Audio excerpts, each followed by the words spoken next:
All right, good afternoon.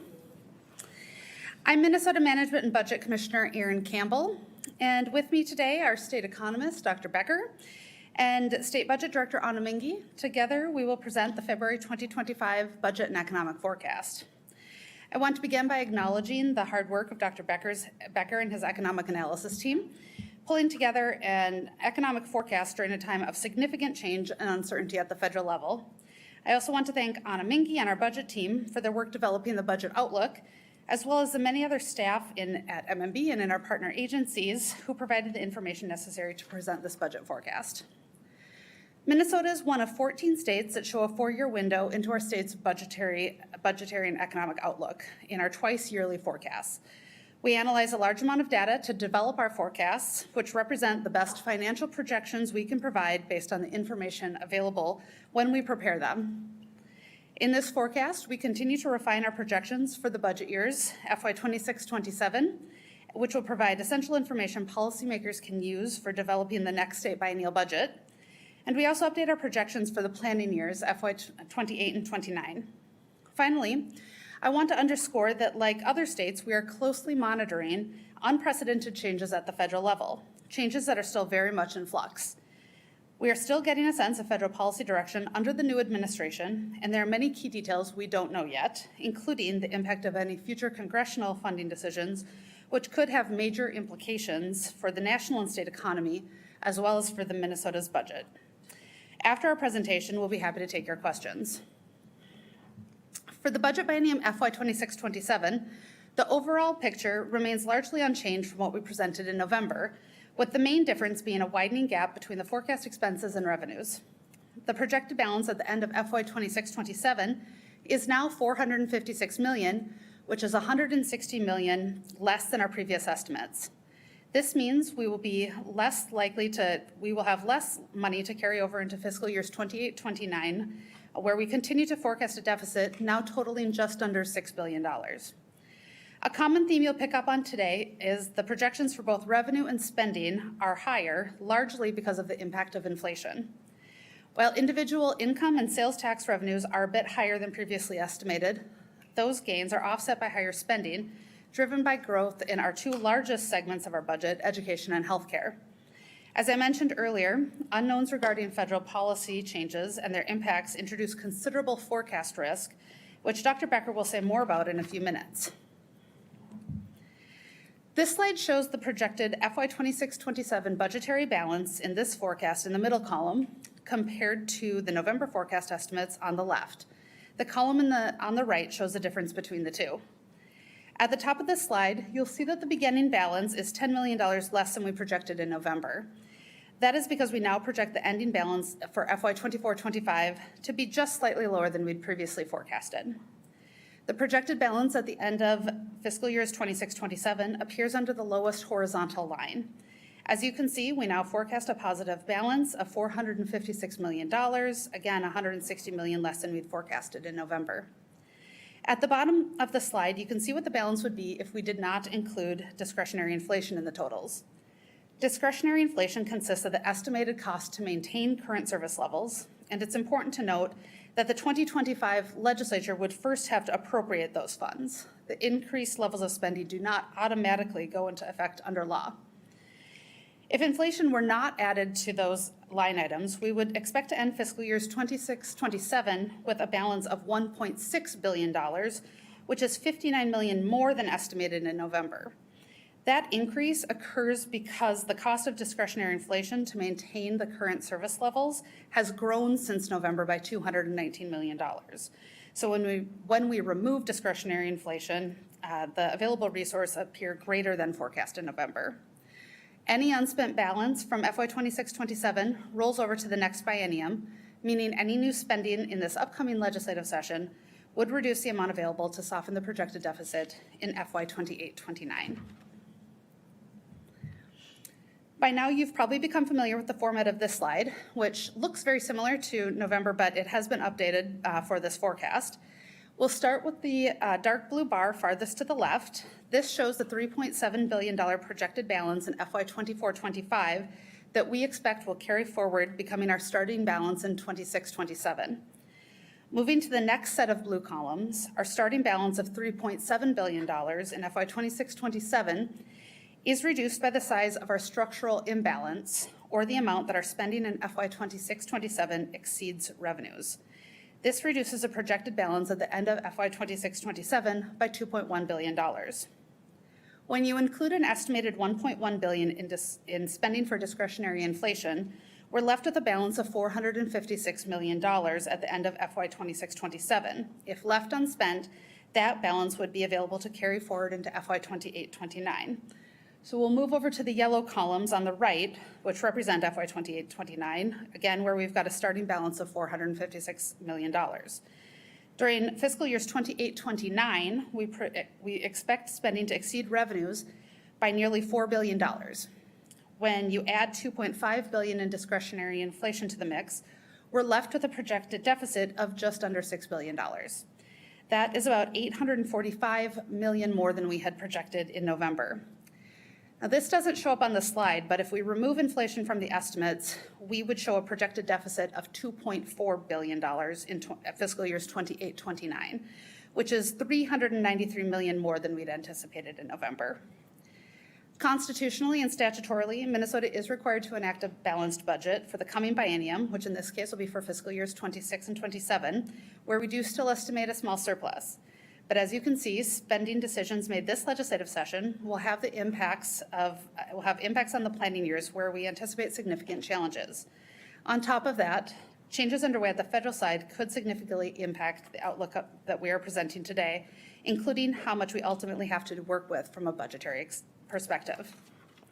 With that, I'd like to invite State Economist Dr. Becker to the podium to cover our economic and revenue outlook.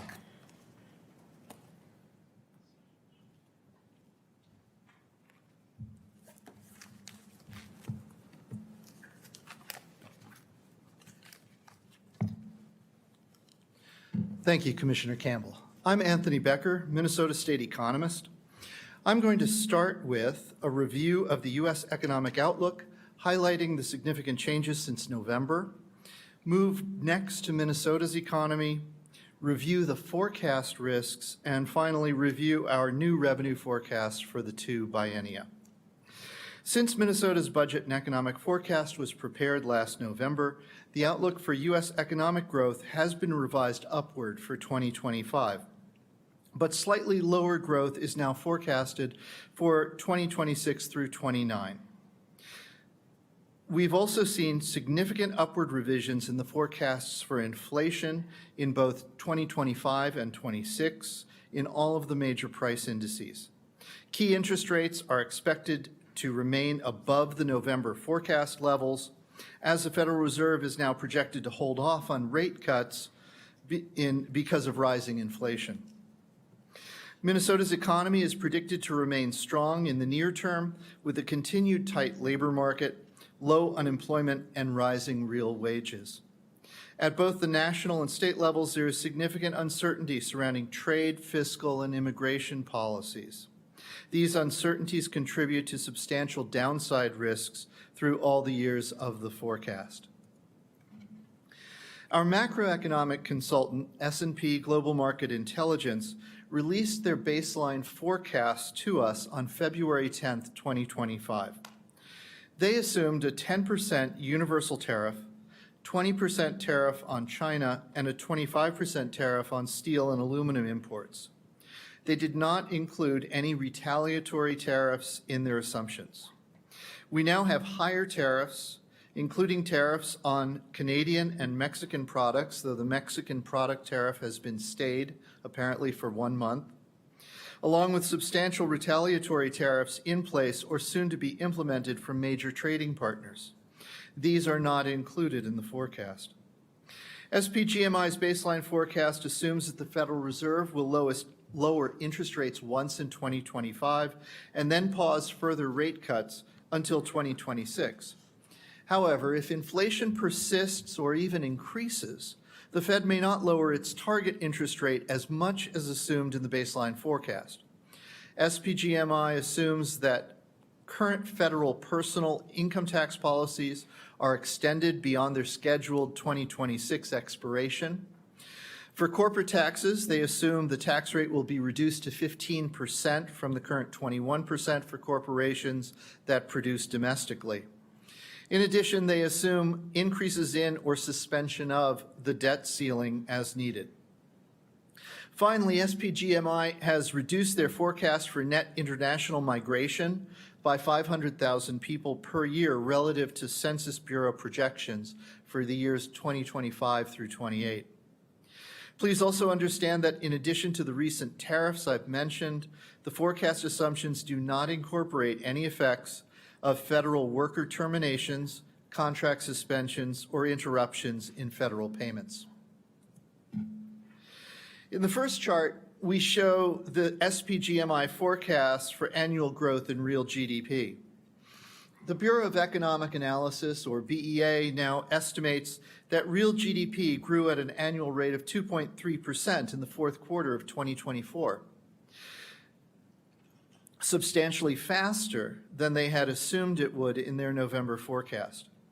SPGMI predicts that some of that momentum will carry into 2025.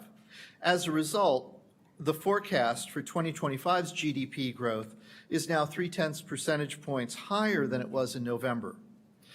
The February 25 baseline forecast assumes that the administration's trade and immigration policies all contribute to higher inflation in 2025 and 26. As a result, interest rates are forecast to remain higher for longer than previously. Higher borrowing costs and a stronger U.S. dollar are expected to constrain growth by reducing private investment, net exports, and some forms of household consumption. Consequently, SPGMI's forecast for real GDP growth has been revised downward in each year from 2026 through 2029. This chart shows SPGMI's forecast of annual inflation rate as measured by the Consumer Price Index, or CPI. The U.S. inflation rate, as measured by both the CPI and the Federal Reserve's preferred measure, the Core Personal Consumption Expenditure Index, Core PCE, are forecast to rise in 2025. The CPI in January was 3.3% higher than 1 year earlier. Also in January, year-over-year core PCE inflation was 2.6%. Progress on lowering core PCE inflation has stalled since June, when it was also 2.6%. The current baseline forecast depends on the Federal Reserve's ability to further curb inflation. SPGMI projects CPI inflation will remain elevated at an annual rate of about 3% through 2026, before falling closer to 2% for 2027 through 29. Core PCE inflation is forecast to also remain elevated through 2026, before falling to the Federal Reserve's 2.0 target in 2027 through 29. Here we show the federal funds rate and the 30-year fixed mortgage rate. SPGMI now predicts only one rate cut in 2025, with further rate cuts paused until mid-2026. In November, they had projected multiple rate reductions over the next 2 years. The federal funds rate and other interest rates, like the 30-year fixed mortgage rate, are closely but not perfectly related. When the Federal Reserve raises the federal funds rate, it puts upward pressure on mortgage rates by increasing banks' borrowing costs. Mortgage rates and other long-term rates also respond to lenders' inflationary expectations. In this forecast, because of a higher federal funds rate and higher inflation expectations, SPGMI forecasts the 30-year fixed-rate mortgage will remain above 6% into 2027. If inflation rises above the forecasted levels, the Federal Reserve may act less aggressively in lowering interest rates than assumed in this baseline. Higher interest rates would tend to reduce private investment, both business and residential, and some forms of consumer spending, dampening GDP. Turning now to the Minnesota outlook. A crucial variable influencing Minnesota's individual income tax liability is total wage and salary income. As employers face increased competition to fill open positions and businesses make investments in technologies that enhance productivity, wage and salary income per worker is expected to continue to increase. While our estimates for wage growth in 24 and 25 are little changed since November, our forecast for wage and salary disbursements in 2026 is 1.2 percentage points higher than we had forecasted in November. This results mostly from higher inflation in 2025. The demographic reality of Minnesota's baby boomers aging out of the workforce and the assumed limits on international migration, coupled with the state's already high labor force participation rate, will continue to limit employers' abilities to add jobs. The state's labor market has cooled somewhat from the record low unemployment rates and record high job vacancy rates that we experienced over the past 3 years. The unemployment rate in Minnesota remains low at 3.3%, 0.8 percentage point below the U.S. rate in December. Although the unemployment rate has increased slightly over the past year, this is still a low unemployment rate compared to our history, and Minnesota still has a tight labor market, with 16 job openings for every 10 unemployed workers in the state.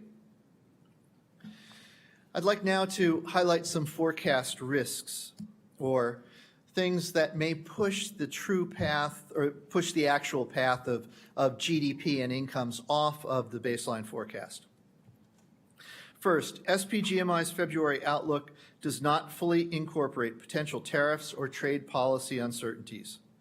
Tariffs have the potential to cause additional inflation, which would likely trigger a response from the Federal Reserve in the form of higher interest rates or delayed lowering of rates.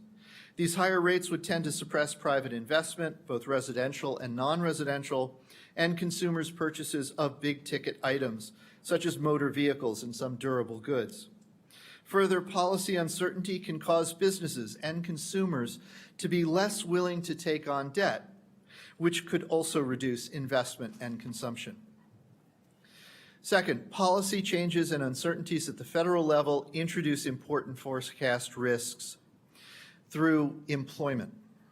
The projection for federal government employment has changed considerably in recent weeks, but is not yet accounted for in this forecast. The spillover effects of federal spending pauses and contract terminations are also not accounted for in this forecast. Third, SPGMI assumes suspension or raising of the debt ceiling, extension of the provisions of the 2017 Tax Act, a reduction of the corporate tax rate, some exclusion of overtime and tip income, and no reductions to Social Security or Medicare benefits. Deviations from these assumptions could lead to economic outcomes that differ substantially from SPGMI's baseline forecast.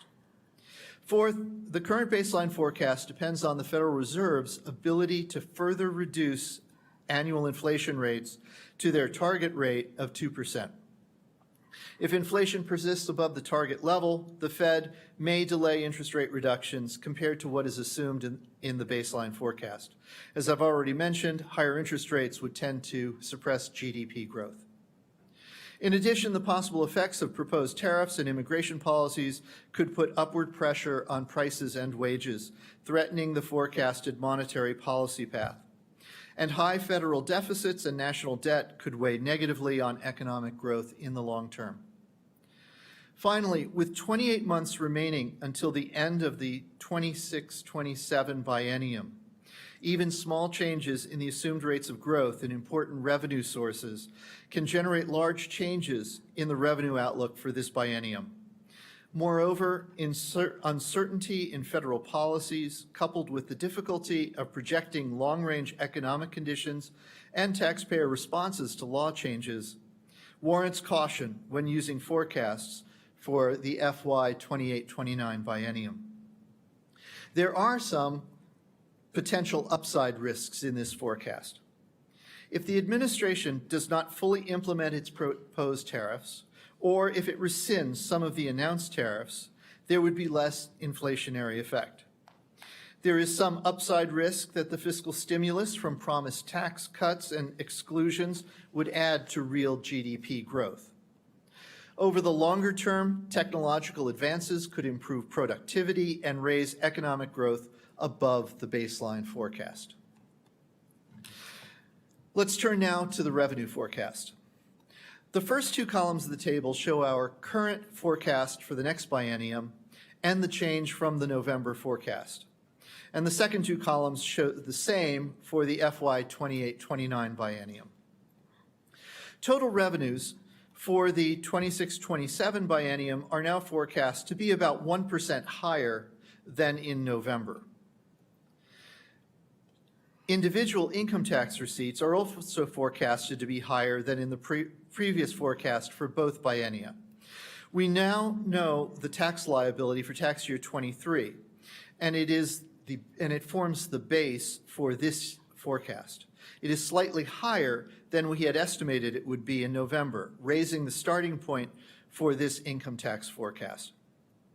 Beyond FY 25, three primary factors are driving the individual income tax forecast, and these are a higher forecast for wage and salary disbursements that I showed earlier, a higher forecast for capital gains realizations and interest income, and a lower forecast for non-farm business income.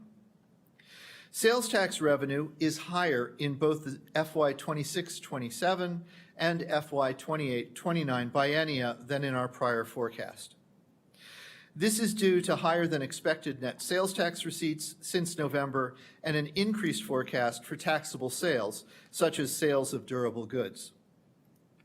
For corporate revenues, a higher base from higher receipts so far this fiscal year and a slightly higher forecast in FY 25 is offset by a lower forecast for corporate profits for fiscal years 2026 through 29.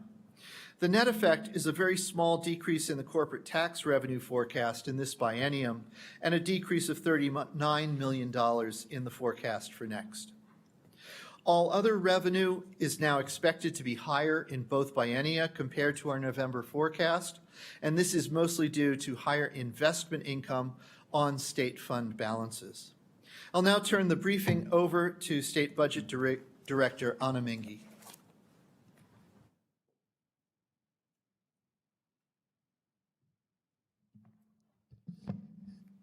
Thank you, Dr. Becker, and good afternoon, everyone. Excuse me. I'm Ahna Minge, State Budget Director at Minnesota Management and Budget, and today I'm going to walk through changes in the state spending forecast. This slide is a table that you may be familiar with, which outlines anticipated changes in general fund spending in the budget biennium of fiscal years 2026 and 27, as well as upcoming planning years of 2028 and 2029.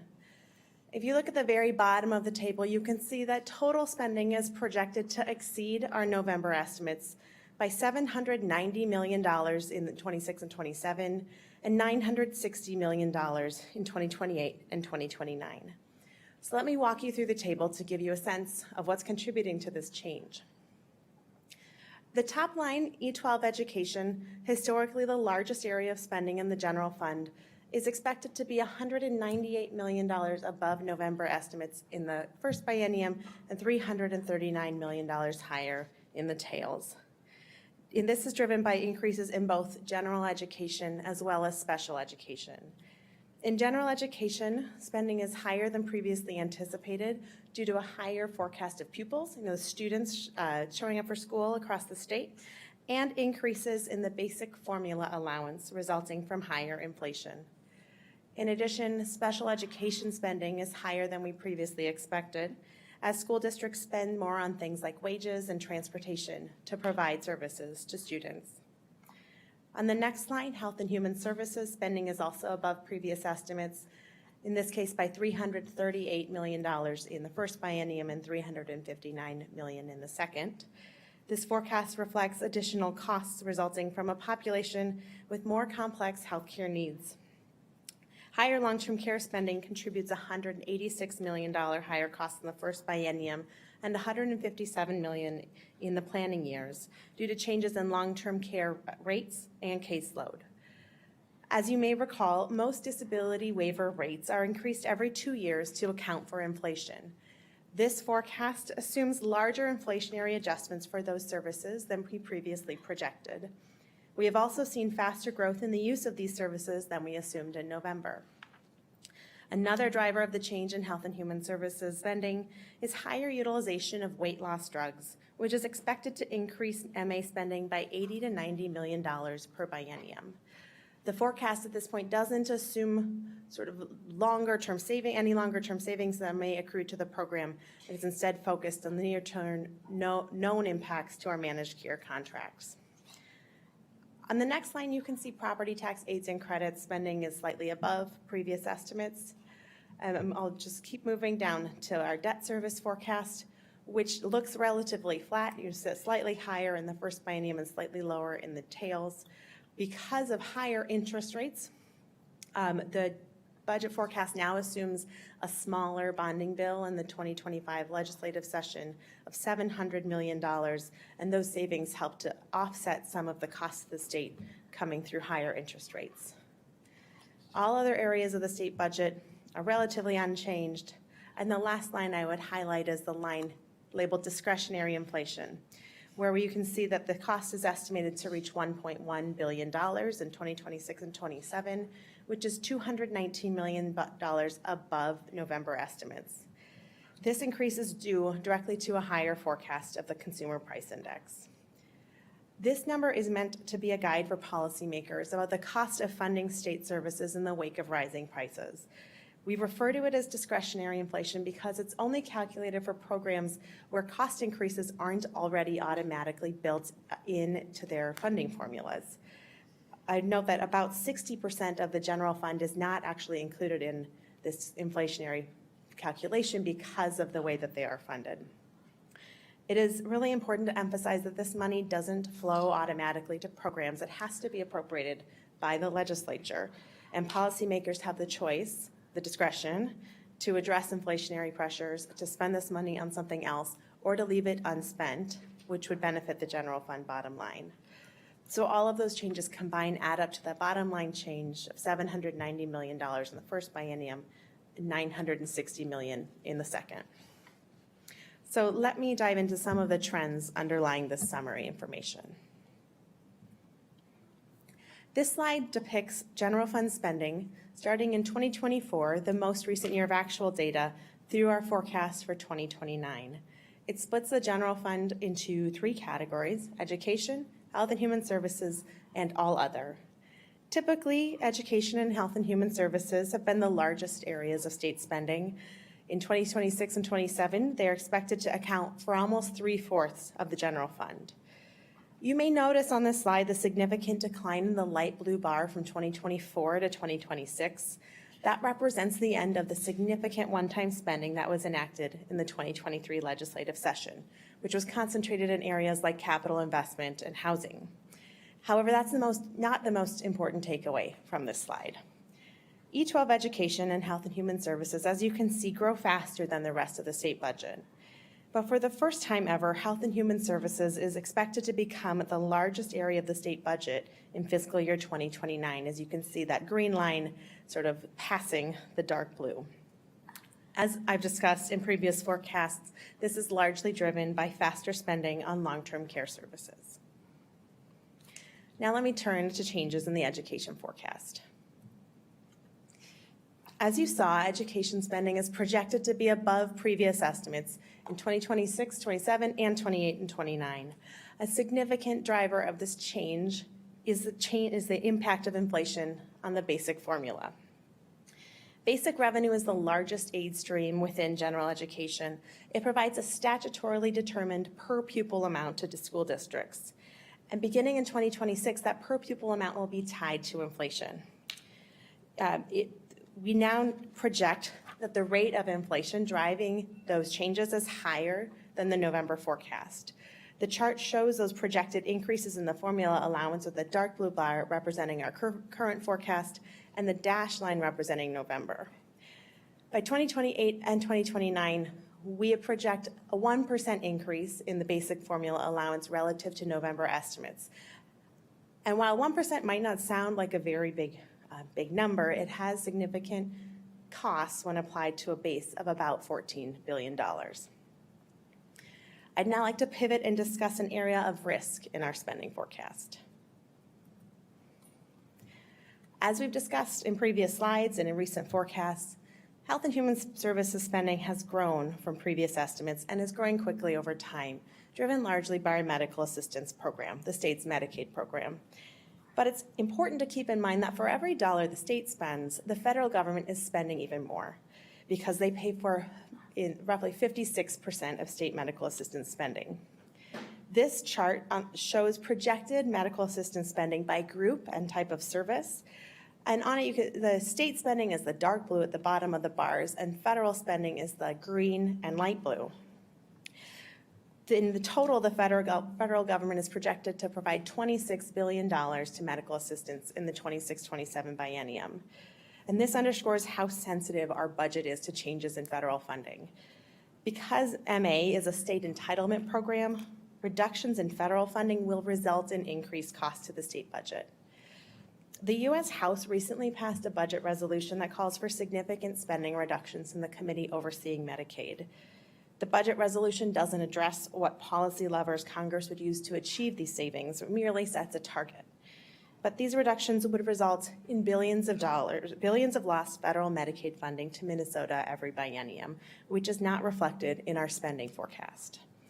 A number of options have been discussed, such as capping the growth in the federal share of Medicaid or eliminating an enhanced federal match on a group known as the Medicaid expansion population. In Minnesota, this group includes roughly 230,000 adults without children for whom the state receives 90% federal match on the cost of services. On the chart, it's the bar on the far right labeled adults without children. For this group, the federal government covers 90% of the cost versus 51% for other groups. The difference between the 51 and the 90% is called the enhanced match. And in 26 and 27, eliminating the enhanced match in services for adults without children would result in a $2.4 billion hit to the state budget. This forecast assumes no reduction in federal Medicaid funding at this time because the actual congressional action is unknown. However, the chart demonstrates the extent to which our state budget is reliant on federal Medicaid dollars for all of the services we provide to this program. With that, I will turn it back to the Commissioner to discuss our long-term budget outlook.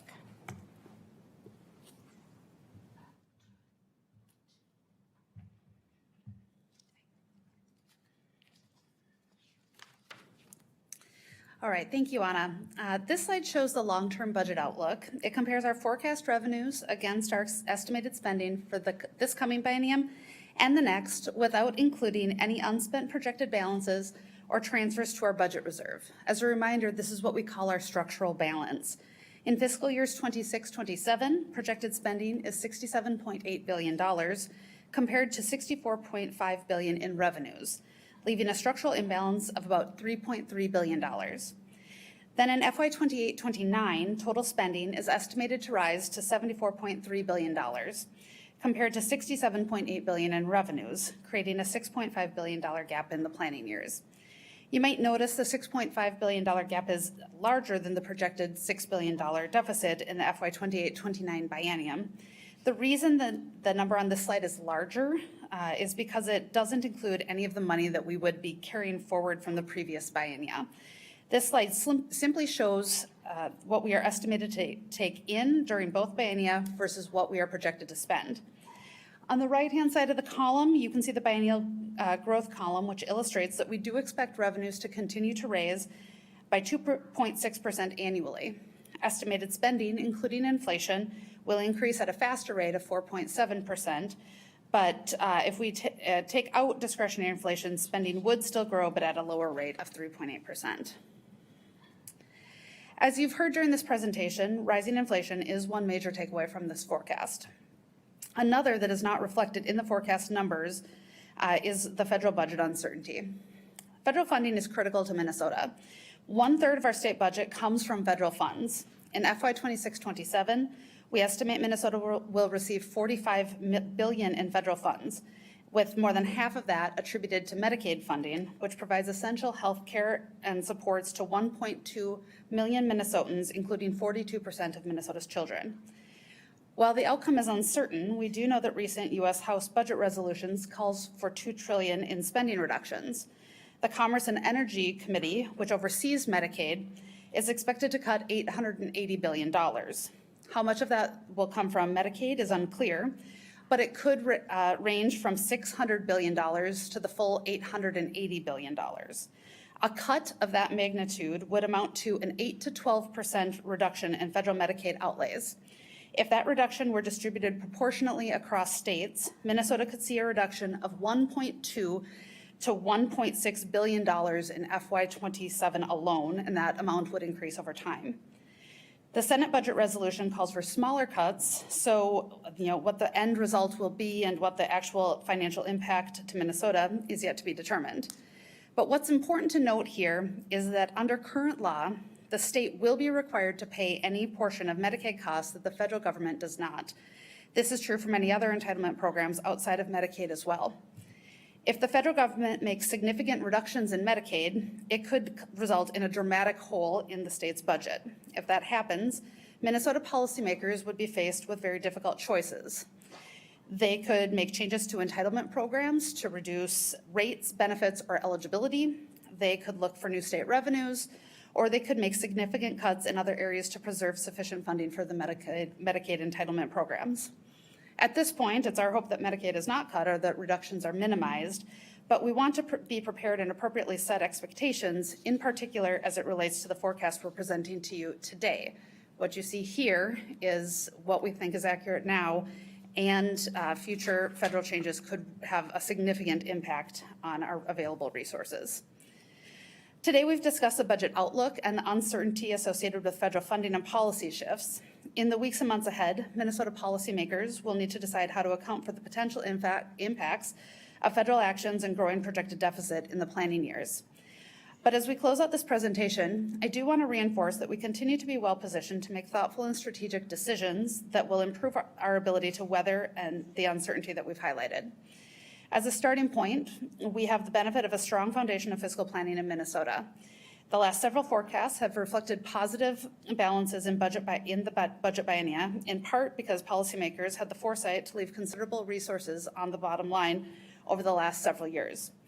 Our 4-year budget and economic forecasts provide information to policymakers that help them understand where anticipated spending growth and revenue do not align, giving them time to understand risks and identify solutions. Between these forecasts, we continue to watch for significant changes through monthly revenue updates and close monitoring of federal actions, along with our quarterly economic and budget updates. And our nation-leading budget reserve policy means that our reserves are fully funded. Keep in mind, those reserves are designed to be a temporary source of funding in the wake of a major unexpected drop of state revenues after a budget has been set, buying policymakers time to make the necessary adjustments to bring the budget into balance. While we don't expect we'll need to tap into those reserves, it is a welcome safety net given the potential uncertainty we're facing. It is more important than ever that policymakers give careful consideration to the factors driving state revenues and spending today, along with anticipated federal funding and policy shifts, in order to shape a state budget that will not only meet Minnesota's needs in the coming biennium, but also set us up for success for years to come. And with that, we're happy to take questions. Uncertainty on your state, what this is, have you ever seen anything like this in your career where the forecast could change, like you need another forecast during session, action on that?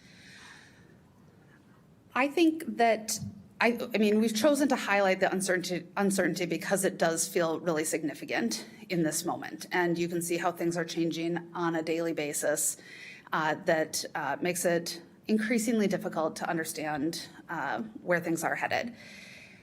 We are well positioned right now with our monthly budget updates and our quarterly economic updates to provide update to the public and legislators on a regular basis about where we think things are headed. So at this point, we just don't know enough to suggest that we would be having an extra forecast at some point during the year. We will watch the monthly and quarterly updates, and if the need arises, we'll have that conversation. But say if the federal government acts, that's a pretty discrete, we understand what that number is, and we wouldn't need a forecast to help us understand those actions and the impact on the budget. On education spending, you said that there are higher forecasts of pupils, so that's an enrollment is up? Is that what that means? And where is it, where, across all grades, or what's driving that? Thanks. So the question was about the higher pupil forecasts in the education space. This forecast is the benefit of an additional year of actual data, and whereas in the past we were sort of lagged by a year. And what we are seeing is, so first I'd say we're still projecting pupils will decline over time, but just a slightly slower rate of decline. And the driver is the actual number of kids is not that different than what we had been previously assuming, but the grade levels they're showing up in is different. So the forecast captures changed assumptions in the number of kids advancing from grade to grade. So more kids showing up sort of in some later years, or a higher proportion of kids advancing from year to year. They're not dropping out. We should probably, we can talk more about this. It's kind of technical. I don't think, the model doesn't necessarily speak to it. It's a ratio of how many pupils are in 1 year, in a grade level in 1 year, and then what percentage of those kids are in a grade level in the following. And we can follow up with additional detail. You also mentioned the weight loss drugs. Where's that spending, and what's? So the medical assistance covers weight loss drugs, and it has for several years. Over the time that we began covering these drugs, there was only one approved by the FDA. Since that time, the list of approved drugs has grown, and the state has to sort of cover all of the drugs within that class. And what we've seen is from 2023 to 2024, a 90% increase, roughly, in the number of patients accessing those drugs through medical assistance. And what that drove was an increase in the rates we're paying to our managed care organizations, who provide coverage for the vast majority of folks who are receiving their health care through medical assistance. We've heard a lot from specifically the Republican side of the aisle about how the state spent itself into this deficit. How much can we attribute, sort of the forecast that we're seeing, that forecasted deficit to spending during the previous biennium, tax policy changes during the previous biennium? In terms of the state budget, there are a lot of different things going on, but it's not accurate to, you have to take spending and revenues together in order to get to the conclusion that we're bringing to you today. Where we have really focused is on where there is growth that is really exceeding revenue growth. And so that we've talked about that in places like special education and waiver growth. Ahna showed the slide that really depicts the trajectory that those things are on. And those are not decisions that were made necessarily in the last legislative session. Those are things that have been on that trajectory for some time. This may delve into the realm of politics, but I'll ask it anyway. Given the differing budget cycles between the state and the federal government, okay, now you mentioned it's too early to tell whether you'd have to do an interim forecast as an example. What would you put the chances of lawmakers having to come back after a regular session or whenever they actually wrap up this budget and make adjustments? Are you able to, do you have any feel for that? Well, the devil will be in the details in terms of when, if the federal government acted, resulting in major losses to federal funds at the state level. The answer to that probably depends on the timing in which those federal laws go into effect. If it affects the 26-27 biennium, then I think that there's a good chance that, depending on the time of year, that folks might have to come back to address that problem sooner than later. Can I just ask a question about your level of uncertainty here, a follow-up to the first question that was asked. Have you ever seen anything quite like this? And in terms of what you have to do, risk is always, and uncertainty is part of your forecasting. But it sounds like the potential changes here are so enormous, including some pretty strong signals you've already gotten from congressional votes. I mean, how big is this in terms of a potential change in what could happen here with all of this? I think that there's a lot of risk in front of us right now. You've got a number of policy actions that, again, sort of change day by day. And then you've got the federal funding reductions. And I think that the risk has to be high just based on the value of those resources to the state budget. That's an enormous amount of money. And if federal action meant that we would lose those resources, the impact to the state budget could really be devastating. Two things here that I think I want you to address. One is, this is showing the differences from the November forecast. That's one batch of numbers. Yeah. But the bulk of this was in place in November. Really, the changes from November to December are significant, but kind of smaller than we've seen in a lot of forecasts lately. So the inflationary increases that are causing problems since November are important, but the bulk of this was in place in November. So how much of this is things that happened before November, before Donald Trump entered office, and how much of it is what's happened since November in these changes to spending? The factors driving the November forecast remain the same in this forecast. In terms of what's driving the change from November, it is largely attributed to inflation. But that doesn't take away from some of the underlying trends that we have been seeing in recent forecasts, in particular in some of the high growth spending areas. A question about the rainy day fund. Isn't it at a record high right now? And how much is it? And can that be used? Can't that be used to plug any drastic changes to Medicaid funding? So yes, it is at an all-time high right now. It's about $3.5 billion when we include the cash flow account. And the budget reserve is there for an unexpected downturn in revenues after a biennial budget has been set. And so we would really, from MMB's perspective, suggest that we need to that's meant for a moment where if there was an unexpected downturn in the economy and our state revenues really petered off, then that would be the type of moment where we would suggest the budget reserve is appropriate. I do think that it is. That moment, or is this not a COVID moment? We would tell you that today is not the rainy day. Commissioner, along that same line, unexpected economic downturn. If we go the route of tariffs and if there's an effect that it pushes inflation up and the Fed makes adjustments and so on and so forth, it could dampen economic growth. I suspect a lot of people are wondering risk factors, and this may not be a fair question, I understand that, but risk of a recession and how significant a recession. I understand beyond what the forecast is saying, okay, do you have any feel for that with your experience? I would actually ask Dr. Becker to help me out with that. I'm going to phone a friend.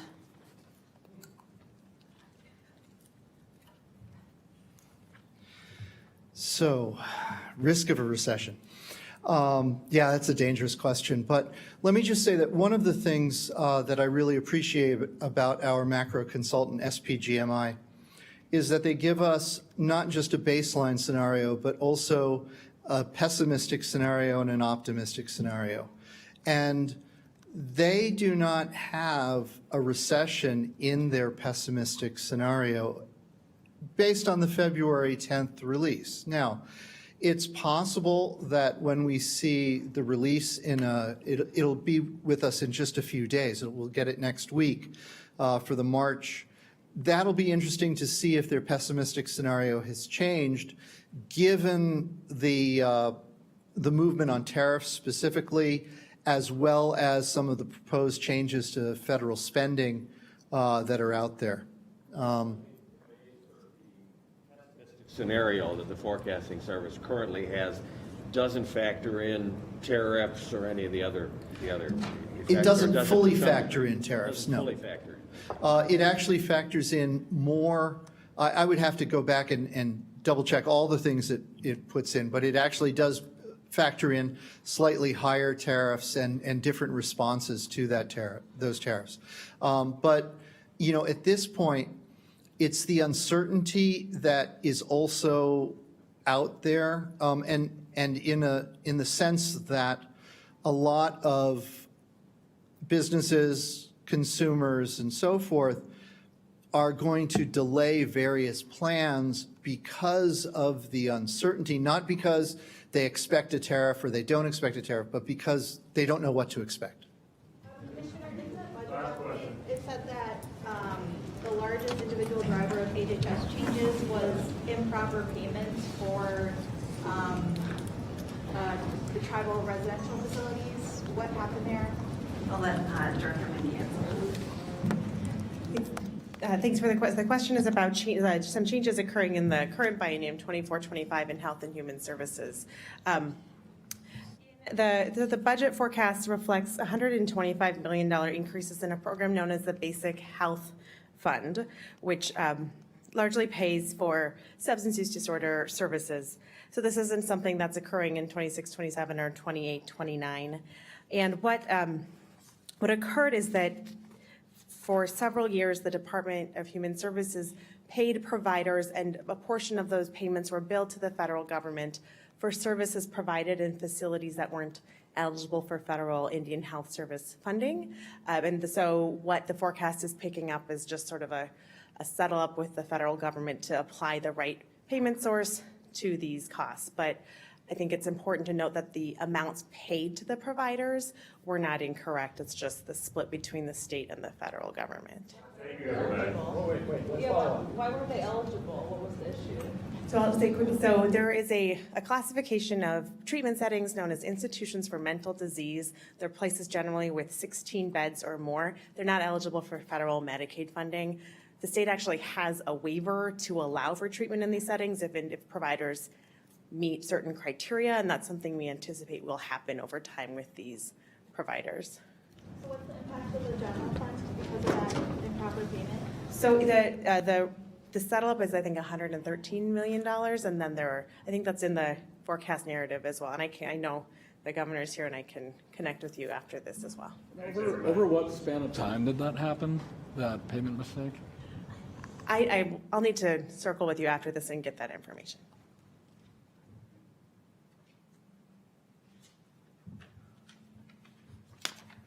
Good afternoon, everybody. First of all, thank you to Minnesota Management and Budget Commissioner Campbell, Minnesota State Budget Director Minge, and State Economist Dr. Becker.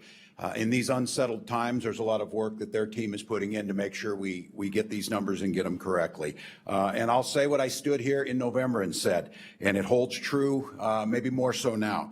Minnesota's put our money into things that invested to improve people's lives, public education, tax cuts for the middle class, feeding our kids, education, and innovation in our business community.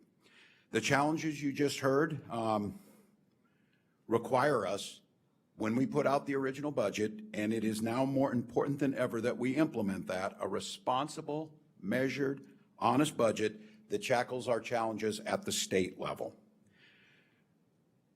But what's clear in this budget picture, and you just heard it, is that there is a storm at the federal level, and that storm is Donald Trump. That's the thing that's changed between November and today's numbers. The uncertainty and the destructive chaos is one thing. We walked in here, we talked about the tariffs, and during that time now, we're hearing that some of the things from the USMCA will be exempted from this. This is chaos. It's nonsense. It's not how you run any business, let alone the federal government, and the impact on states is immense. I don't have a crystal ball to tell you how he's going to act. I can tell you yesterday I had conversations with our neighbors and our biggest trading partners, Premier Canoe in Manitoba and Premier Ford in Ontario, and the havoc it's wreaking on their people is being felt. They are going to have to respond accordingly, and the states are going to be put into that situation. Now, look, I know Donald Trump doesn't care about balancing budget. His proposals add $8 trillion to the federal budget. You heard this numbers up here, and I think you're going to get an opportunity to hear some of these leaders up here. I'm going to give a shout out to some of the members of the Republican caucus in the Senate and the House who put Minnesota above politics and wrote a letter that clearly described what the Medicaid cuts would do. I don't believe they agree with me on this. I don't believe they will agree necessarily that the budget is exactly where it's at. But we do have to agree on some facts. Minnesota pays more into the federal government, and the destructive way that these cuts are being implemented will negatively impact, and you heard that, 42% of Americans' children. All for the reason to give tax cuts to the wealthiest folks, some of them who are in charge of making the cuts. It's insanity. Here in Minnesota, we don't do things that way. We've balanced 3 budgets in this administration. We've created record surplus, growth in the economy, through a downturn, through a global pandemic. We've done it bipartisanly in the past. But the reality is this: we have a solid budget, we have surpluses now, but we have some cost drivers over the horizon. So making sure that we're curbing the increases while delivering those services is going to be absolutely critical. You heard that laid out about where the numbers are. You saw what the inflationary impact would have on that. I really appreciate when I heard Commissioner Campbell say, this is not the rainy day. That historic amount that we have in the fund, that's there. The corrections we're talking about, 13 states look over the horizon. 37 states would only show you those first 2 columns. If you just looked at those, everything's fine. $2 billion surplus, everything's fine. The over the horizon, especially in some areas that we can contain costs while still delivering services, keeps us AAA bond rated. It keeps the growth that we're seeing both in population and in business startups, real wealth, and the opportunities of innovation. So we've got an opportunity here to tackle these things. We have an opportunity because we've seen it bipartisanly. Folks in the House and Senate know that we need to watch what the federal government's doing around Medicaid. We need to take care of our most vulnerable. We need to continue to invest in those things that make a difference in people's lives. And when we do so, we end up year after year, balanced budgets, AAA bond rating, and we're going to be able, in this budget that I put forward, is to cut taxes for the middle class, the first ever sales tax cut, and we're going to be able to implement a very aggressive R&D tax credit that will continue to spur the innovation that we're seeing. We were in the Netherlands last week where we saw Philips Corporation make one of their first commitments back into the United States, investing in Plymouth in technology around their medical devices and upstream. We're talking about, and we're in Rotterdam where we're seeing sustainable aviation fuel up to scale. And the place in the United States that's most apt to be able to do that right now is right here in Northwest Minnesota and connected to the Delta hub at Minneapolis-St. Paul Airport. Those are things that continue to grow the economy. So we need to get a budget done. We need to get a responsible budget done. We need to look to 28, 29 to curb some of the increasing costs while at the same time continue to invest in the things that helps Minnesota grow. So again, as I would say, that basically the only thing that's changed since November is Donald Trump's chaos to the economy. It changes day to day. It provides the uncertainty that we don't need. And I saw it in Cannon Falls, where we saw our ag producers deeply concerned, and their Canadian counterparts just simply stated the facts. Fertilizer costs are going to cost about $8 an acre for our producers on corn and soybeans because of the potash and the things that the Trump administration has put into place. I think when we see it with our energy costs, and again, talking to the premiers of Manitoba, we receive over 1,300 megawatts of power from Manitoba. It's really important. If we are unable to get it from a friend where we negotiated a fair price and they're unable to continue to deliver that, our power producers are going to have to go out on a market, and we won't have the leverage to be able to do that, and that will be passed on to consumers and to businesses. So I would encourage when the Republican folks come up here, they tell us what they're doing to talk to the Trump administration about bringing some sanity back to the budgeting situation. Work with us on getting tax cuts put in place for the middle class here in Minnesota, making sure that we're continuing to invest in our education, make sure we're investing in transportation, that we have those dedicated costs, and continue to see a growth economy that we've seen in Minnesota coming out of the pandemic. With that, I'd be glad to take some questions. Tuesday in your business farm, you said you'd be coming up with a revised budget sometime in the coming weeks. Now with this forecast from today, what can we expect to see out of that? Yeah, and as you see, it's around the edges with, when you're talking numbers this big, it's around the edges with the inflation. This was, I believe, predicated on February 10th data, if I'm not mistaken. And as I said, We've had 3 changes in 24 hours to tariffs numbers that have come out. I don't know if we're all getting used to insanity being the norm now, but that is not normal behavior. So what I would say on this is we've got a couple weeks. We will come back. We are not going to chase the chaos. We are going to predicate it on the real numbers that we have, which is this. And I think what you'll see us, we'll come back with those numbers. They will balance as we always do. But I think the base of that budget is now more important than ever to make sure that we're containing those costs in the areas that are driving over the horizon and continue to invest in the things that make us our growth. Governor, this doesn't have the federal cuts, freezes, layoffs. No. Federal government's a top 10 employer, or was a top 10 employer in the state. Do you have a sense of the scale of the layoffs? Well, and you heard this, that 80,000 at the VA. It's 438,000 at the VA. If somebody comes up to you and tells you, oh, that's not all doctors. Really? People that wash the linens, that keep our veterans safe? The people that do the procurement on the drugs? The people that fix the maintenance system in the building? And somebody who's never served, a billionaire, goes in with an 18-year-old and decides 80,000 of those people aren't worthwhile. This is nuts. And we got to stay balanced here. Well, Governor, there's probably some of those jobs. Yeah, probably. Which ones? You tell me. Show me names. Show me numbers. So yes, I am deeply concerned. Here in Minnesota, someone tell me if I'm forgetting this number. Is it 22,000, I believe, of federal workers? I think about what we have spread across from the national parks to the weather service to other things. Yes, it will be dramatic with these people going out. Now, the one thing is I'm going to say is we value that. We are aggressively looking if we can hire people into Minnesota, if we can hire them both into state government or we can hire them into the private sector. We're encouraging people to look to Minnesota as a landing spot, but man, it's tough. So yeah, it's a significant impact. And you heard Commissioner Campbell say this. If the budget that they put forward and they voted on goes through, $1.2 to $1.6 billion. And that impact, again, because all the things, if you want to come up here and, you know, the make-believe stuff that the president was saying money was being spent on, that's the fringe on the side. This is Medicare.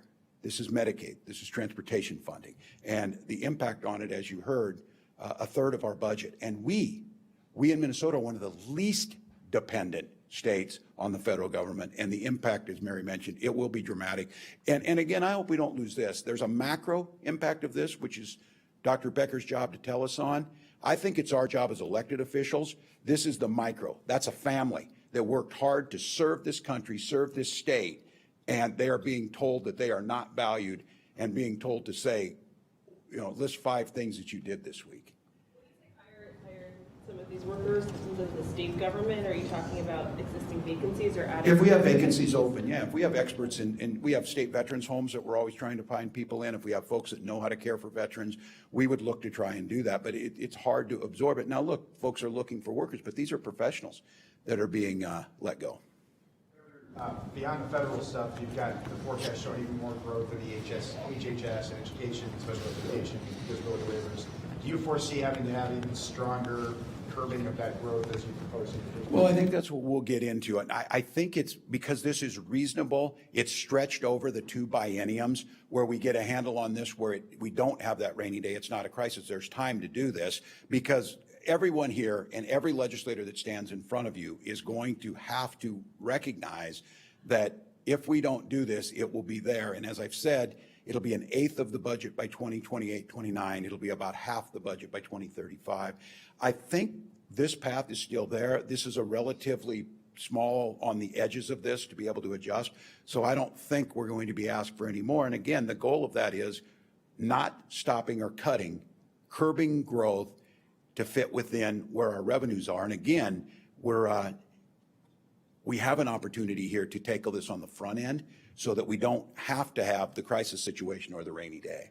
So I got one here and then I'll go to the back. Esme? Why isn't this potentially, you're laying out a crisis, something that could be devastating to Minnesotans, especially in the area of Medicaid cuts, all those things. Shouldn't Minnesotans be comforted that you got this $3.5 million in the rainy day? And why wouldn't this be a rainy day situation? Well, certainly, because not in this biennium, we don't have that. We have a surplus. We have a $2 billion surplus we'll end with. This is the over the horizon. And again, if you use that as one-time spending, the cost drivers I'm talking about, you could put 10 billion in one time in it, and all you're doing is prolonging it, and it will be worse when it comes out of that. So we're certainly will do what we can, but I just think if you see the 1.6 billion cut on the conservative side of this, if Minnesota uses half of our surplus to put into that to try and protect, when the real crisis comes on March 14th, if they shut down the government, or if they choose to cut into other things, I think our analysis of this is this could get far worse. We're not in a crisis right now. We're not in a rainy day. Eddie mentioned until now of the government shutting down, which both sides seem to indicate that it probably will. I mean, how much of a factor would that be in all this? Well, I would have our folks come up. We've been through this exercise before. It was Commissioner Franz at the time where our teams will start and they already are on the periphery looking at this. They will start planning what that looks like on the loss of receipts that we're going to receive and all of that. We had to do this back, I believe, was it 2019 when we had this situation when they did shut down. That planning is started now. It will increase dramatically if it looks like it, and I think it doesn't appear to me like they're moving towards a workable solution. But we will be ready for that, and then we'll put out as soon as we can, as we did last time, what those impacts will be. I'll go to the back, Evan. I'm going clear to the back first. Go ahead. Governor, does this whole uncertainty cause you to start to think about a whole different budgeting process? I mean, you have a discrete process now that happens every 2 years, basically, with maybe a little fix in the off year, but with so much uncertainty now, are you going to have to do something that's a little bit more continuous or rolling? That's interesting. The interesting point. The point is with the uncertainty we have, and we do 2-year budgets, I see some accomplished legislators sitting here that I'm going to use my chance to let them maybe talk about this. They do have the experience in this, but I think your point, Evan, is well taken, meaning we do the biennium budgets and then we come back and we do basically off-year policy and bonding or whatever. In today's modern world with the uncertainty, does that make sense? I will defer to the legislators, but I think it's a question we should ask because I do, and it's one that, it got asked. I'm not going to say it. Do you do more forecasts? And obviously we have this question. No, not necessarily, but I think all of you get what we're at here. This happened in November. We come out with a forecast and we said, well, there was an election, there'll be changes, won't February look different? Well, here we are, yes. So I hear you. I think it's worth considering.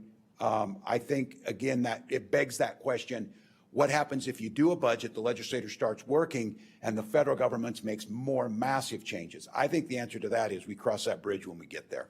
So the president, a couple nights ago in the address to Congress, seemed to minimize the effect of the tariffs on the economy, saying we're going to have hundreds. You do that when you're a billionaire because it doesn't really impact you. So I'm just saying I'm not surprised by that. He says hundreds of billions of dollars of manufacturing investment is going to come in. Do you buy that? And if not, do you have fear that there's going to be a recession that will then have? Look, I'm not going to speculate to that point. I think you prepare for that. But let me just say this about what he said. It's not just that I don't agree with that. It's that not a single economist agrees with that anywhere. It's not another country's budget director agrees with that. And the history of economic use of tariffs and trade wars like this, there is no instance of doing any of the things that he said. So I don't know what else to say on this. It isn't political for me. And I would love this. If everything he said, we saw massive growth, massive remanufacturing, massive numbers. We find workers apparently that are around that, we all know how hard that is to find.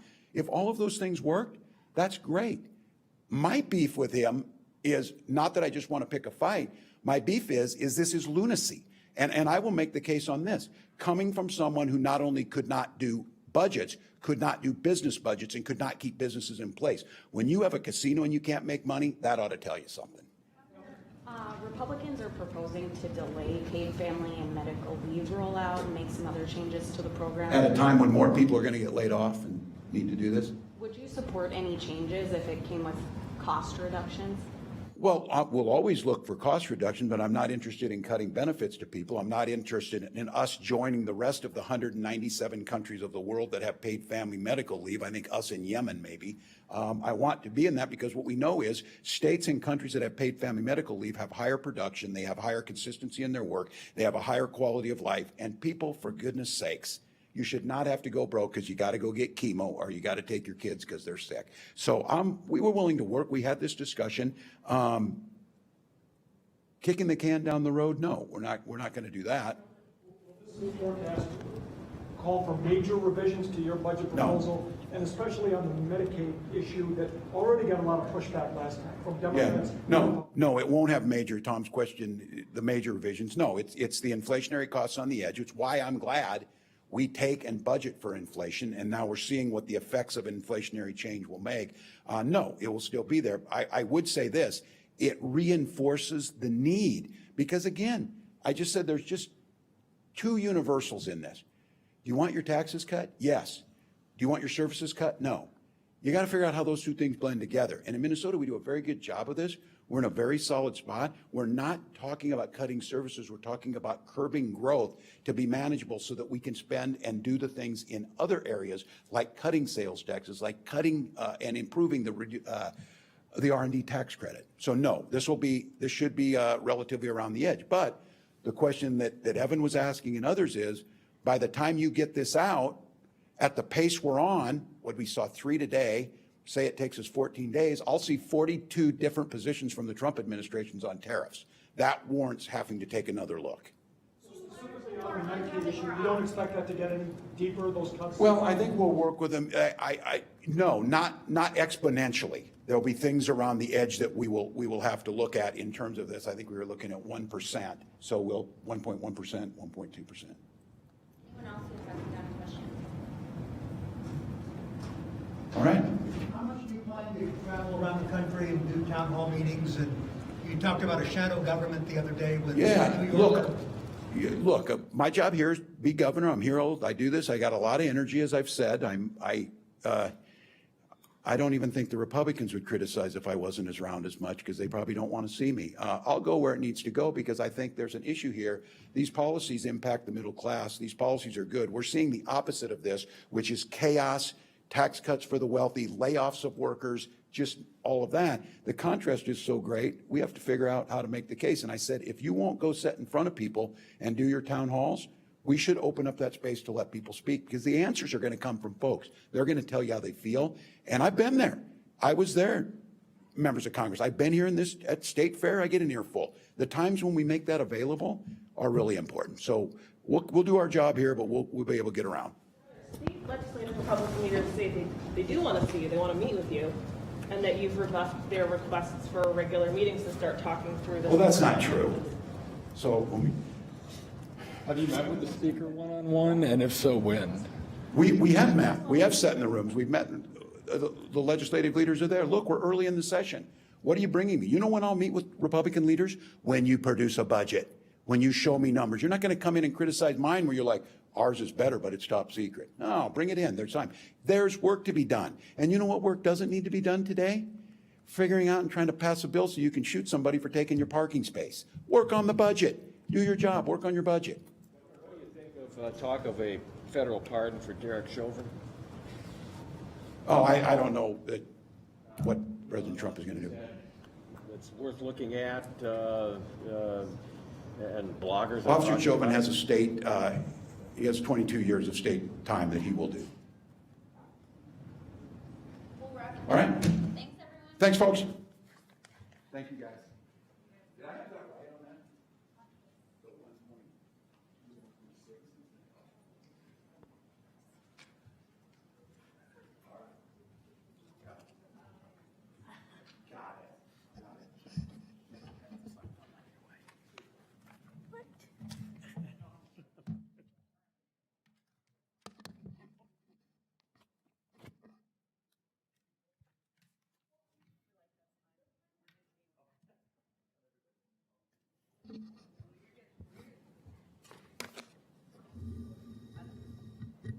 You ready? I'm not in charge of logistics. All right. My name is Erin Murphy. I'm the Senate Majority Leader. I'm here with Speaker Emerita Hortman, and we know how to balance the budget. A forecast is, by its very definition, about the future and what lies ahead. It guides us, helping us to know what to expect as we move forward so that we can make good choices and plan for what's coming for the people of Minnesota, the place that we call home. Today is not a day to look backward, but to be clear-eyed about what comes next. Today's forecast tells us that in this present moment, we have a stably balanced budget, we have a surplus, we have a stable economy, and we have the strongest budget reserve in the state's history. It tells us that in Minnesota, we have made sound decisions, we are good fiscal stewards, and we are in a strong position to face what lies ahead. Minnesotans elected us to take on challenges, to tackle hard conversations, and find creative, meaningful solutions. We together have faced worse economic positions in the past. With strong leadership and the contributions of hardworking Minnesotans and the economy they create, we have turned potential deficits into surpluses. But never in our history have we had to do that work up against a president who seems hell-bent on crashing the American economy. Only one thing has changed since the November forecast, and that is the inauguration of President Donald Trump. In the last 50 days, the stock market has tanked and more than 170,000 Americans have lost their jobs. In Minnesota, his recklessness has shrunk our state surplus by $160 million. Trump and Elon Musk are bragging about their chaos. They're causing it, and my Republican colleagues here are standing with him, cheering them on, and in some cases hiding from the public. Trump, Musk, and the Republicans in Congress are threatening to cut $2 trillion in essential services, programs people in every community rely on, like Medicaid and Social Security. Their budget would hurt schools, hospitals, seniors and children, farmers, people with disabilities, veterans, teachers, manufacturers, small businesses, and factories, and could have a devastating effect on our budget here in Minnesota, all to pay for tax cuts for the billionaires. Trump, Musk, and the Republicans in Congress have got to pull their heads out of their asses and get to work for the people of this country. The Democrats here will continue to stand up for all Minnesotans, and we will pass a balanced, equitable budget that does everything we can to protect Minnesotans from Trump's chaos and Musk's chainsaw. Our Republican colleagues here at home need to join us and get real about the threat of this president and his billionaire friends. I call on them to join us in this fight, to fight for Minnesotans, for our institutions, and for our future.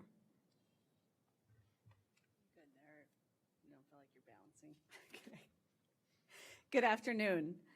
Minnesota is in good economic shape. That's what we're seeing in the current biennium. We have a $3.7 billion cash on hand surplus. In the biennium to come, we have $1.1 billion available to spend on inflationary increases in programs, and then we have $616 million left over after that.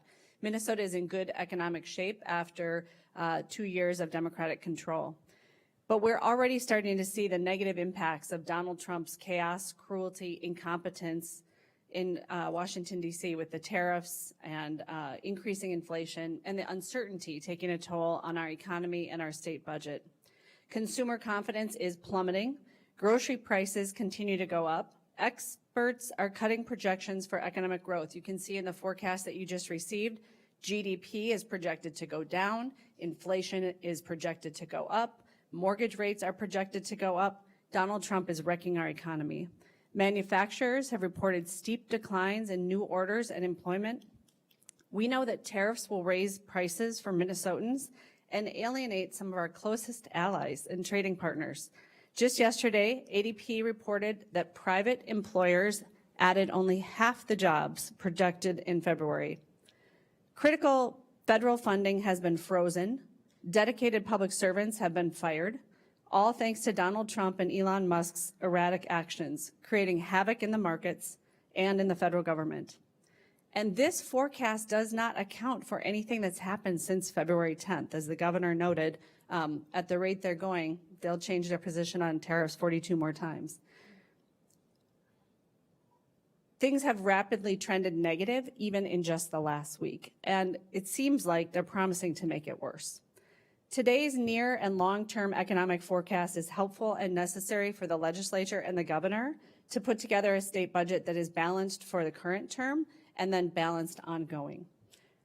But there are irresponsible cuts that are proposed at the federal level that will swamp everything we've done here. I think you saw they left slide 19 up for quite an extended period of time. You could see in the state budget, $84 billion in revenue comes from state sources and $45 billion from the federal government.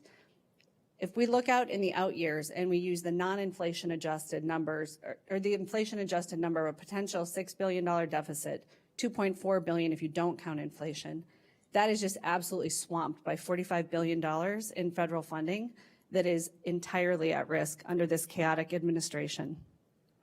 Instead of bringing down prices like they promised on the campaign trail, Donald Trump and Republicans in Congress are working to enact trillions in tax cuts for corporations and the wealthy, and they're going to pay for it by slashing federal spending on education and health care for children, families, seniors, and people with disabilities.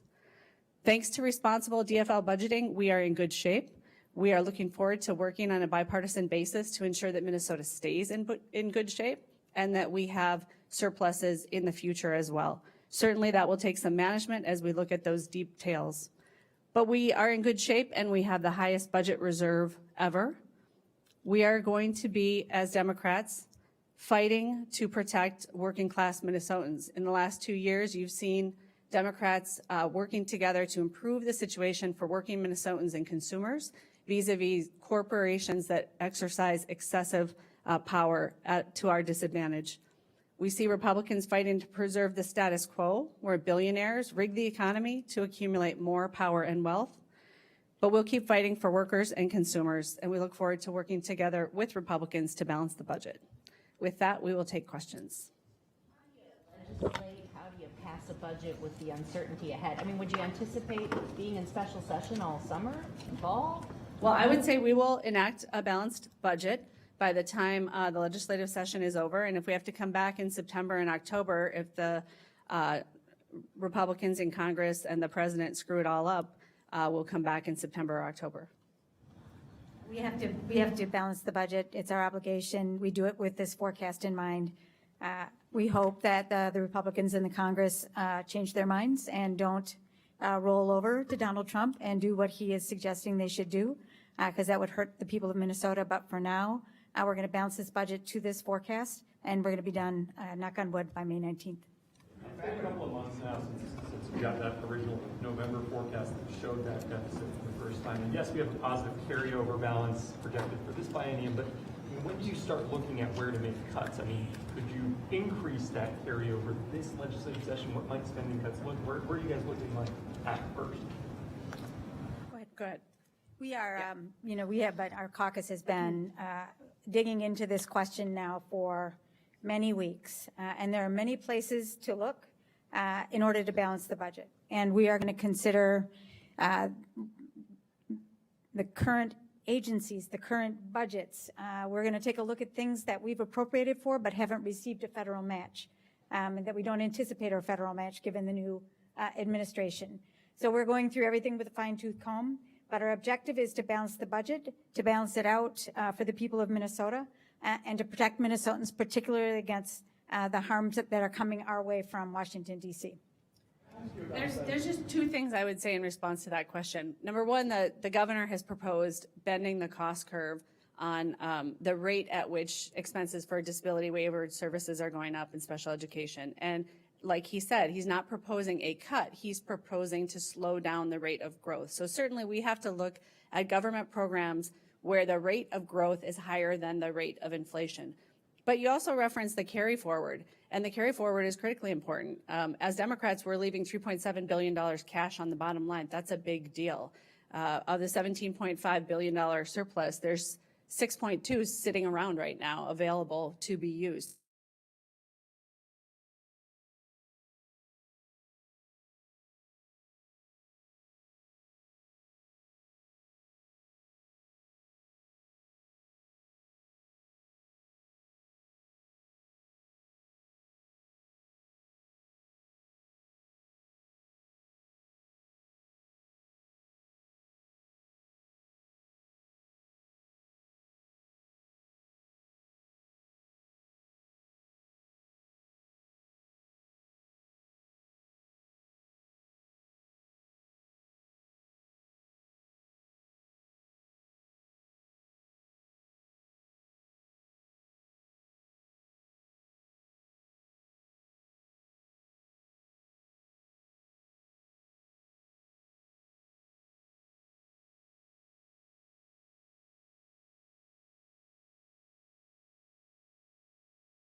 of Minnesota to take care of people. That is expensive. As more of them retire and age into that system, it is more expensive. In reserve, the rainy day fund should be tapped in case of an immediate crisis with Medicaid funding? From my perspective, that is for a rainy day and not for budget balancing.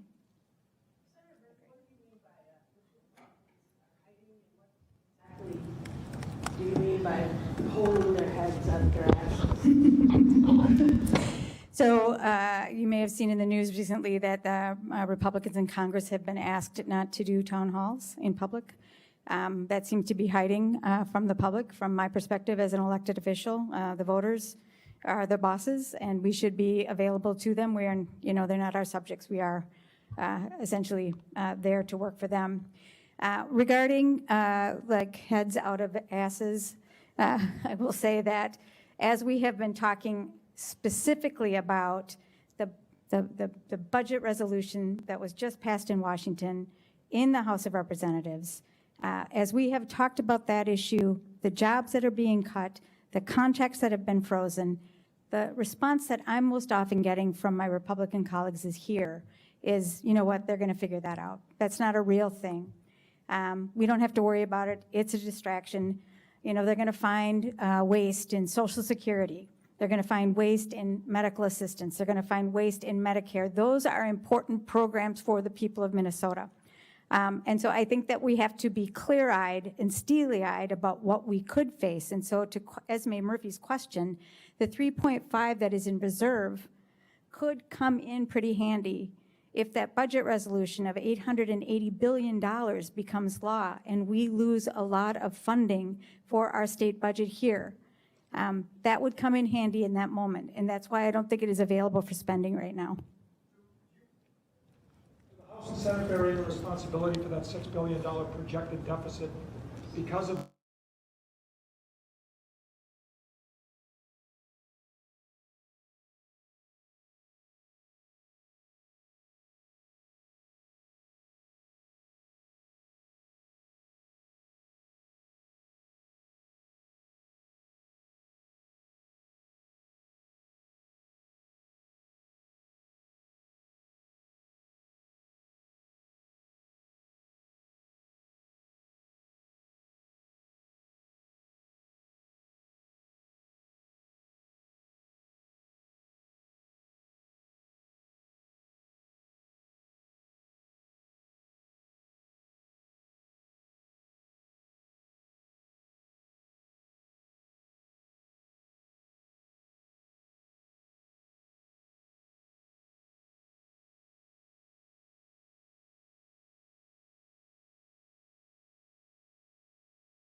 taxes and fees, we actually had the money in the bank to handle any potential shortages in any area, any uptick in costs, but that was all spent. We had been warning over 2 years that this was not going to be sustainable, that we couldn't have excess spending and raising of taxes and fees in this way, or we would be headed for a deficit. Under one-party Democrat control, our voices and our votes were not needed, and that is why we are here right now today. While our revenue grows in the state of Minnesota, our spending has gone even faster. But looking forward, knowing that we have a deadline of May 19th to pass the state budget, that will be a bipartisan budget, and we know that. My expectation is that Democrats are going to meet with us. They're going to meet together, and we will come to the table with both tax-saving cuts and absolutely no tax increases. We've got to come together to fix the mess that we find ourselves in today. You might ask, well, what things are you going to cut? Our chairs of every committee had reached out to the agencies in December, asking for ways to find cost savings within their agencies, to review those areas so that we could start that work early in December, knowing that we were going to have to find some savings. We're still trying to wait, or we are still actually waiting for that information. Some have given it to us. Some we look forward to those continued conversations. But Republicans are ready to work on a responsible and balanced budget that's going to fund our priorities. It will protect vulnerable Minnesotans, yet we're going to address the fiscal disaster that Democrats in the state of Minnesota have created. We can't take time blaming a new administration for problems that were caused over the last 2 years under one-party Democrat control. We have to work together. I have requested standing meetings with our governor 2 months ago. I'm still waiting for those to happen.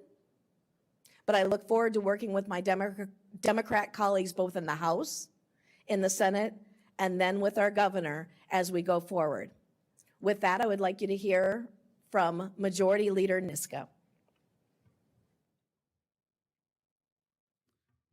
Thank you, Speaker Demuth. And you know, it's been interesting to hear the way the Democrats have tried to distract and deflect from their failed record, and they want to talk about everything else other than what's happening in our Minnesota budget and in our Minnesota policy, in our Minnesota, as a result of Minnesota policies. But the reality is, and what we see in the budget forecast, is that our fiscal house is out of order at the state level, and it's out of order because our state economy is fundamentally out of balance. It's very clear when you look at the long-term budget forecast that our government is too big and it's growing bigger, and our private economy is being stifled by the massive increases in government spending, government taxes, and government regulation. If you just look at slide 18, it shows, contrary to the Democrats' claims of responsible budgeting, that in fact, the structural imbalance, not looking at the carry forwards, not looking at where we are at our current cash position,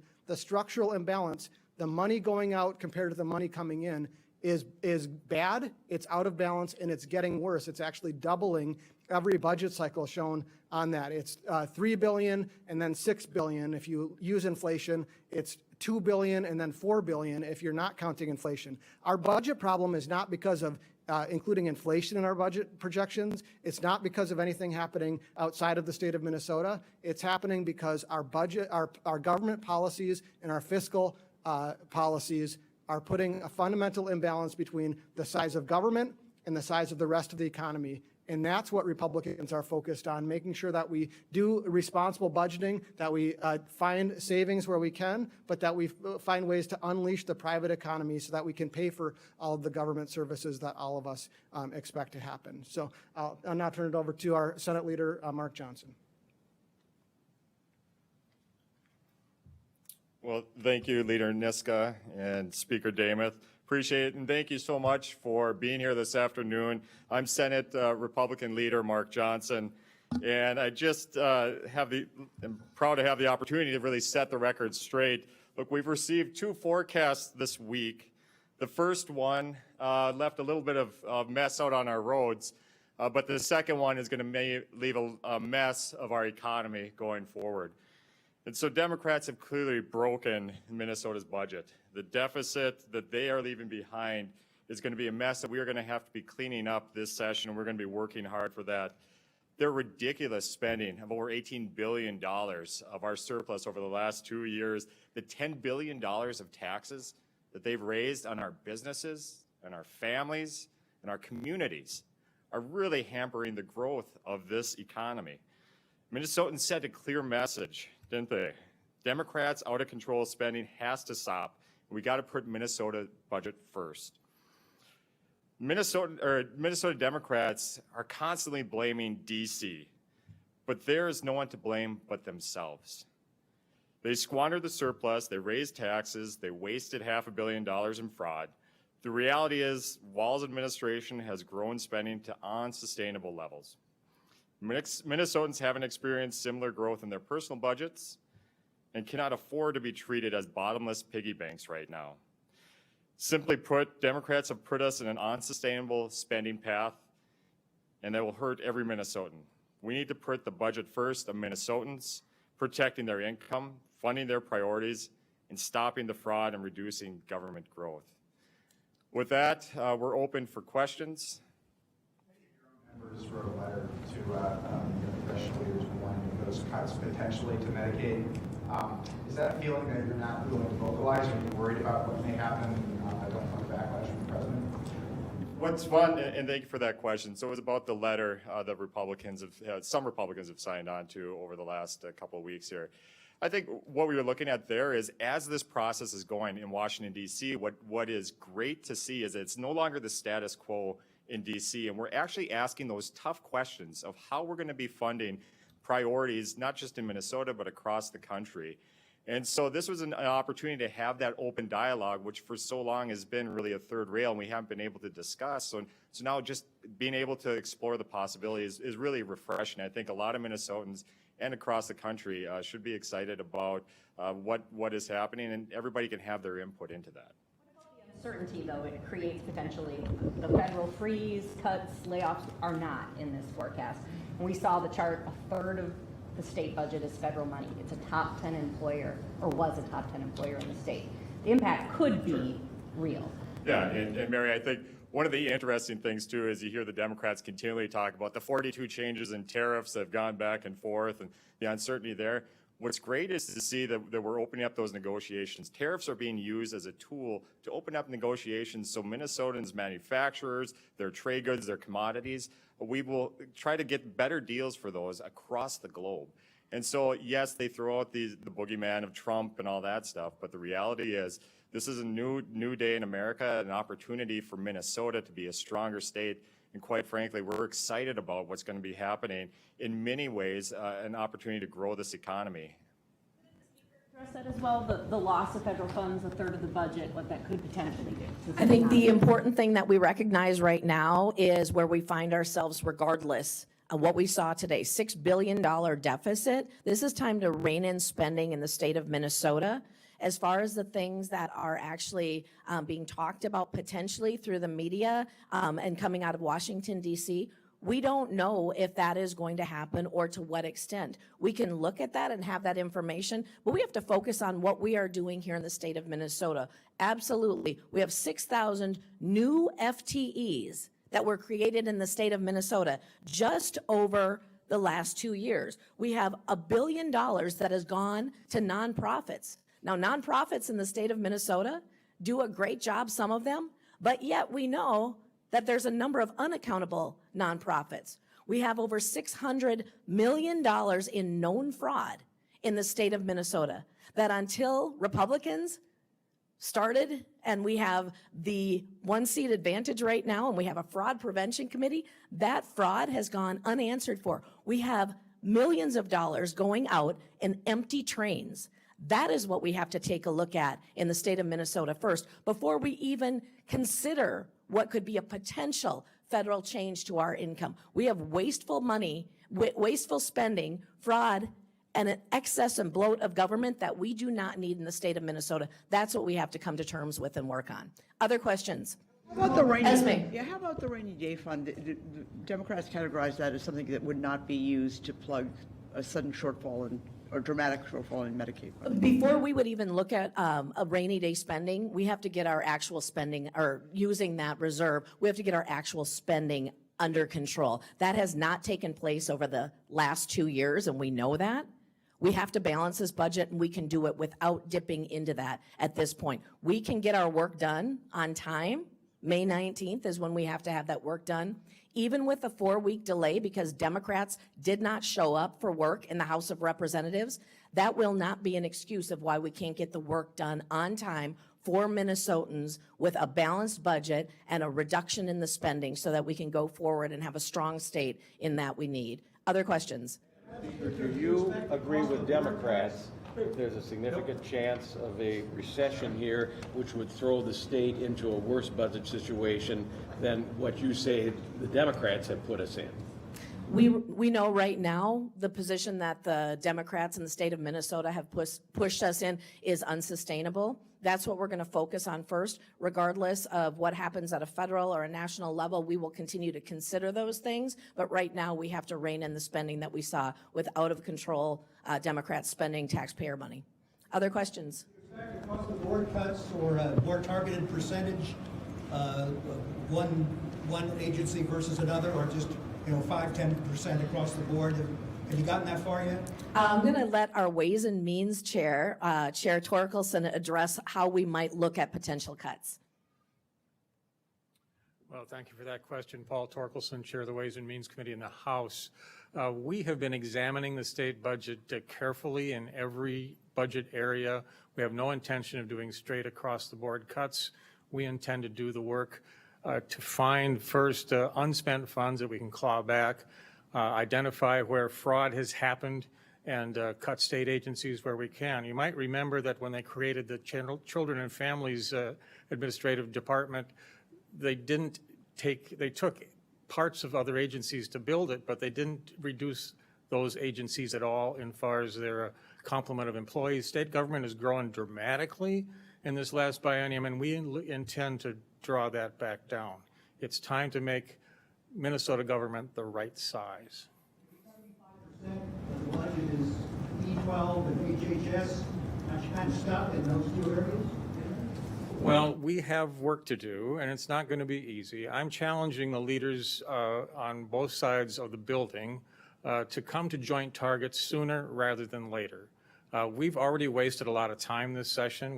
The first act of the session had no Democrats on the stage, as you might remember, and we're waiting now for the results of a special election. But we have a lot of work to do in a short time. The sooner we can agree to joint targets, the better we can do that work. And so I'm challenging the leaders of the Democrats, both in the Senate and the House, to come to joint targets quickly rather than spending a lot of time trading barbs with each other when we need to get the work done. Having conference committees on all of the issues?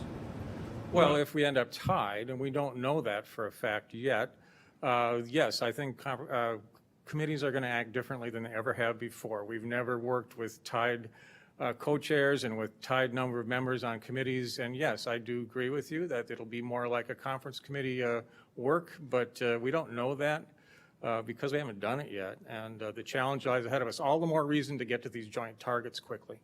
Speaker Davis, I have a question for you. Your response to Governor Walz blaming a lot of this on the insanity of President Trump and the majority leader in the Senate saying they've got to pull their heads out of their asses. Your response to that type of language and approach, how helpful or unhelpful is that going to be? The language and approach that we heard today and we hear from our Democrat colleagues on a number of occasions is disrespectful. This is not the time for disrespect in the state of Minnesota. We have to work together all along the campaign trail and leading up to this point. I talked about balanced government. We don't have to agree on everything, but we do have the opportunity to work together in a respectful way. And that is what I expect both from the Republicans that I work with and from the Democrats. That's where we need to start the work ahead. If I could, if I could just add on to that too. And we saw last week the Senate Republicans, really, we had a press conference on that after the governor called Republican leaders and Republicans across the country Nazis and fascists. Now we see them up here using crass language. Really, I think their narrative is, hey, let's distract you. It's almost like Chicken Little right now, running around saying the sky is falling. But when it comes to state issues, they become ostriches and put their head in the sand. And so when the majority leaders up here saying that Republicans need to look around and see what's going on, reality is they're just trying to distract Minnesotans from the real problems, and we want to try to get that done, but they're wrecking relationships over and over again. It's hard to get together when they're calling you names like that.